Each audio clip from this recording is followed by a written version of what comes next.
Hey, it's Mark here, and welcome to the next edition of the Employee Survival Guide, where I tell you, as always, what your employer does definitely not want you to know about, and a lot more. Hey, it's Mark, and welcome back to the Employee Survival Guide. And today's topic is retaliation at work. It's my favorite. Well, one of my favorites. You complain about harassment, unpaid overtime, or unsafe working conditions. Suddenly, your performance reviews tank. You're excluded from meetings, or you're put on a PIP. That stands for the Performance Improvement Plan, if you didn't know it. That's retaliation at work, and it's illegal. And even if your original complaint turns out to be wrong, you still have legal rights. And that's what I'm trying to express here in this episode. It's very short. Retaliation at work is real. It's very, very common. It's probably the most prominent claim reported to the Equal Employment Opportunity Commission besides pregnancy discrimination. And here's what you can do. The first things I always tell you is to write all your facts down first. You got to write your narrative. You got to know what your facts are in the order that they occurred. And it takes a while to prepare that. So put your facts together first. Even before you complain about anything, just know what you're complaining about.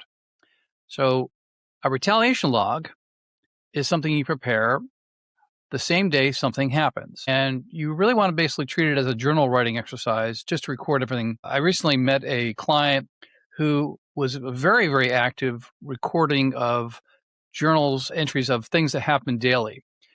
And he used it to build his case, so to speak, and he had all the notes. So if you do it after the fact, it's not as contemporaneous, doesn't have all the memories you have.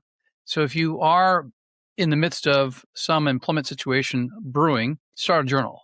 And it's really important because that's what the case is about. And if you don't know it, the valuation of your case is dependent upon factually what you say. So when you're building a case of retaliation, in this instance, retaliation at work, you want to really document factually what's taking place. So that journal, that log, eventually becomes an affidavit. The lawyers will use it to create the case. You'll actually sign a notarization to swear that it's true and accurate under penalty of perjury, and it will go to the employer. And that's what they use to investigate your facts and also to pay you money. So the affidavit is king. So the next thing you want to do is compare your treatment before and after the complaint. It's a retaliation complaint, so retaliation at work works like this. You complain about anything that you believe in good faith is illegal.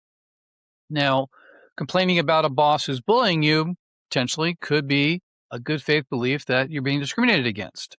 Or if you complain about the protected activities of or status of you're a woman, you're getting discriminated because of sex, or age, you're getting discriminated because you're older, and you're making these complaints to a manager, to HR, to the CEO. These are all activities to complain about something, and you believe in good faith that what you're complaining about is true. And that's all you need to do. You could be completely wrong, and that's okay because the law does protect you. The law is not going to say, well, you were wrong, so you're not going to be able to collect on any damages. That's not how it works. We're looking for the compare and contrast of before, how you're treated before, star player, never great reviews every year, exceeding the expectations, and then suddenly the complaint happens multiple times to HR because it just, the behavior, whatever it was, didn't stop and you complained. And then you look at the behavior by the employer afterwards, by the manager, after your complaint was made. That compare and contrast is what we need to capture in your journal, your log. And know that the protected activity includes talking to HR, of course. They're not your friends. We always say that. HR is there to protect the employer. You can also engage in protected activity by sending an email. I think that's probably the simplistic way of doing it. It's like, dear so-and-so, I believe I was subject to discrimination and because of, whatever events, and you put it in the writing in an email timestamp. And the employer is going to back it up. They can't erase it. You make a copy for yourself. And you can even also complain, let's say, for example, to the EEOC. They have a portal. You can actually register and lodge a complaint right on their portal at eeoc.gov, and I encourage you to check out their website. It's very straightforward. It's also kind of a little antiquated, but if you ask me, but nonetheless, it's a portal you can report, and you want to report and then send a copy of whatever you complain about to your employer in an email. Again, everything's done by email. So you're time stamping things. Now, the next thing is to get legal advice before you do anything, because before you even complain, just talk with an attorney, get a consultation, figure out, what are you dealing with? Sometimes employment attorneys will look at your situation well in advance of you doing anything to ensure that maybe you get the steps right. So you don't screw up your case. It happens a lot. I'm just going to note this out there. If you're using AI to develop your case, be very, very careful that everything you put out there is public. You're not communicating to some, attorney-client privilege situation. As attorneys, we actually have our own called sandbox where it's not public, and it's designed to preserve the attorney-client privilege communications. The AI out there is informative. Use it as educational, but when you report and work with an attorney, write your own set of facts. Don't let AI do it for you, because it could be wrong. It's also being put out there publicly. So people don't understand this, that other people can look at it in the future, potentially, if they search for it. I don't know how that is, but that's the way things go. So when you're getting legal advice about your claim, either before or during the process of getting retaliated, the lawyer is going to basically speak to you about what your rights of retaliation at work are and go through the steps of how to build a case. Essentially, you're going to be fired by the employer, just a matter of when. So I think of retaliation at work claims when you file them as they're basically insurance policies. They help you stay employed for about 2 months or so until the employer starts to crack down on you. Once you report, nothing happens, and they're not going to give you the explanation of their investigation. None of that's going to happen. So don't waste your time thinking or stressing about it. Just reporting the act itself insulates you. If the employer wants to fire you, great. Easy claim to prove. Looking at the proximity of time between the date you complain and something else happened to you, it's some harm, not significant harm. Some harm is now the standard by the U.S. Supreme Court, not significant harm.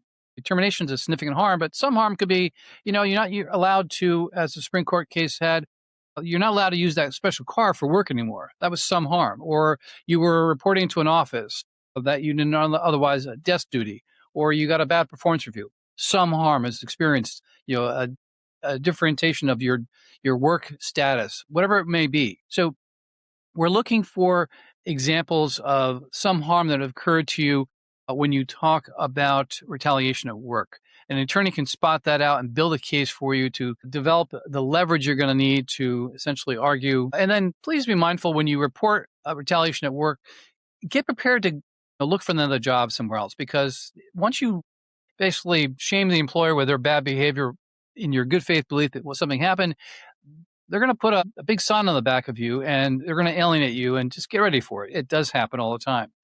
You're not appearing as a team player to them. It's like you're the criminal act that you complain about something. How dare you? What really is happening is the employer is reacting in a very defensive way by these behaviors to cold shoulder you or isolate you, because they're freaked out. Like, somebody complained about it, because, when you're retaliating at work, retaliation is essentially, the act by the employer to do something against you. You're policing the employer and they don't like it. And employers behave badly all the time, probably because they're run bad management, or they just can't control that many employees that they try. HR tries, but, why does it happen all the time? Because people they're just humans, and they screw up and they make mistakes, and they have biases, and they bring those biases to work. So I count on all these things happening because I'm looking for those patterns of behavior. And you should too. Look for patterns of behavior of managers and how they act when you're building your case of retaliation. So really take a hard look at what you're dealing with retaliation at work claims, and speak to an attorney. Develop your facts. We actually have something of value for you. If you're new to the podcast or you've seen the podcast, we put out real cases from public courts, decisions, and they're done in AI, meaning two voiceovers. But the point is that they're explaining topics to you in a way for you to understand, so that you can get educated when you're developing your case, whether it's pregnancy discrimination or it's retaliation in this instance, or it's age discrimination. We have cases that you can listen to. It's a drama. It's a beginning, middle, and end. You can hear the whole story. Oftentimes it's a story where the court allows the case to continue to go to trial. And that's really a win. You need to understand that, because in that decision, it really explains how retaliation works in its fundamental ways, so you can understand it to protect yourself. So listening to the podcast episodes, it's there for a reason. I put it there for you to understand how to build your cases. And there's tons of cases out there I can record. I do it all the time, probably, I don't know. So listen to podcast episodes about particular claims. They really are beneficial. It's the whole purpose of this podcast, to help you. So thank you for letting me be of service, talking about retaliation at work today. Have a great week. If you like the Employee Survival Guide, I'd really encourage you to leave a review. We try really hard to produce information to you that's informative, that's timely, that you can actually use and solve problems on your own and at your employment. So if you like to leave a review anywhere you listen to our podcast, please do so. And leave 5 stars, because anything less than 5 is really not as good, right? I'll keep it up. I'll keep the standards up. I'll keep the information flowing at you. If you'd like to send me an email and ask me a question, I'll actually review it and post it on there. You can send it to mcarey@capclaw.com. That's capclaw.com.